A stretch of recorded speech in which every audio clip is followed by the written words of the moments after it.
Pada zaman dahulu, di negeri antah berantah, hiduplah sepasang suami istri yang sangat miskin. Karena disumpahi oleh Batara Indra dan sangat dibenci oleh orang. Setiap kali mereka mengemis di pasar dan di kampung, mereka dipukuli dan diusir hingga ke hutan. Oleh karena itu, tinggallah sepasang suami istri itu di hutan dan memakan batang kayu dan buah-buahan. Setelah beberapa lama, istri si miskin hamil selama 3 bulan. Sang istri ingin sekali memakan buah mangga yang ditanam di taman raja. Si miskin terketuk hatinya, karena dahulu ia di keinderaan waktu menjadi raja. Ia tidak ingin memiliki anak.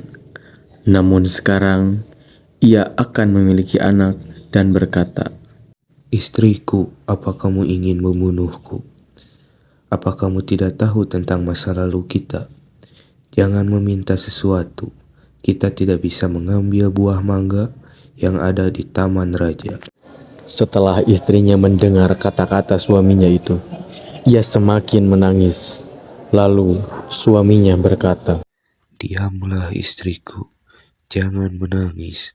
Aku akan mencarikan buah mangga itu dan memberikannya padamu. Istrinya pun berhenti menangis. Lalu si miskin pergi ke pasar mencari buah mangga.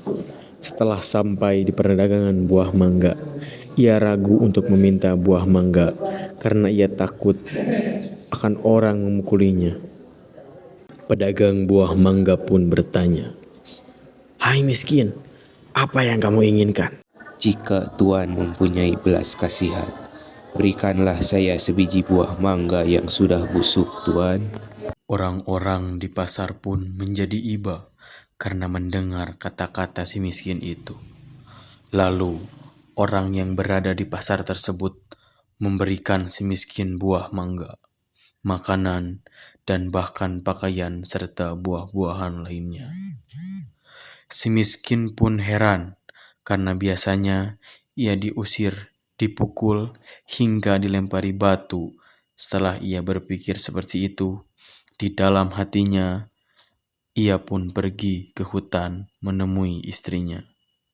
Istriku, ini buah mangga, makanan, pakaian, dan beberapa buah-buahan. Kemudian istrinya menginjak-injak apa yang diperoleh oleh si miskin. Sambil menceritakan apa yang terjadi, istrinya pun menangis dan tidak mau memakan jika bukan buah mangga yang ditanam di taman raja, dan berkata, Biarkan saja aku mati. si miskin pun merasa terpukul melihat perbuatan istrinya. Kemudian ia pergi menghadap Maharaja Indradewa yang saat itu sedang mengadakan pertemuan raja. Lalu ia masuk ke dalam dan baginda raja pun berkata, "Hai miskin, apa yang kamu inginkan?" Si miskin pun menjawab sambil bersujud, Tuanku, ampunilah hamba.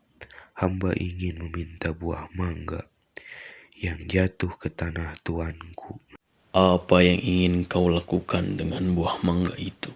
untuk dimakan, tuanku.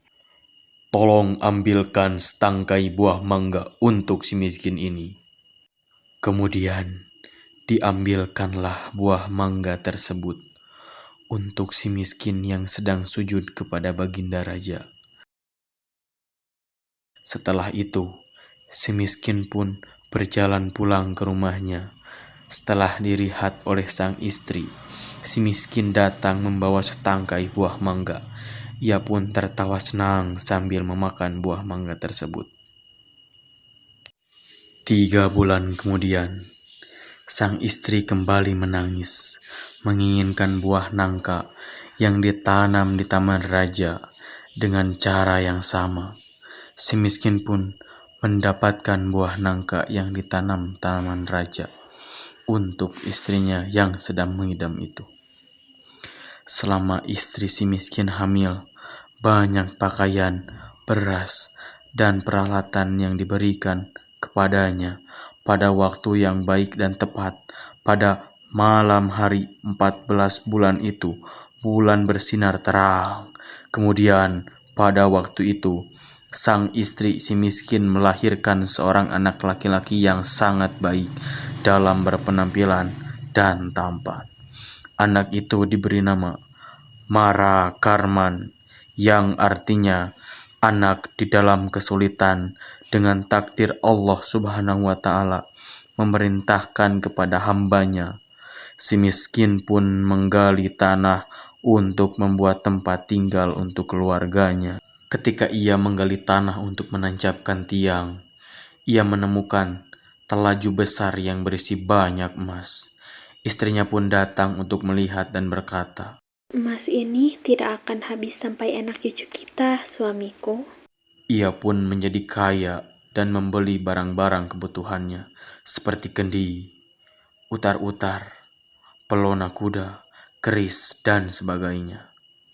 Setelah kembali membeli barang-barang tersebut, ia mandi dengan jeruk nipis, menimang anaknya, dan berseru, Jika engkau sungguh-sungguh anak dewa yang ingin menerangkan wajah ayahanda ini, biarkan negeri di hutan ini menjadi negeri yang lengkap dengan kota-kota, barit, dan serta menteri, rakyat, dan raja-raja besar. terkabullah permintaan itu, dan si miskin menjadi raja dan berganti nama menjadi Maharaja Angkasa, dan istrinya berganti nama menjadi Ratna Dewi, dan negeri itu dinamakan Puspasari.